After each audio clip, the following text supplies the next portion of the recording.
дуслар, иртәнге сағат 7-дән кичке сағат 7-гә хәтле эшләүче Яшел Үзән журналистлары нәкъ менә сезнең өчен эшли.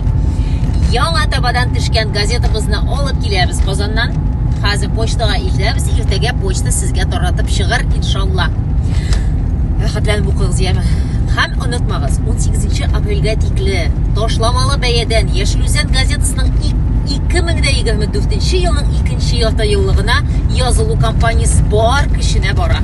Үзен татар дип санаган кеше, безне дус иткән кеше Яшел Үзән газетасына языла дип өметләнеп калам.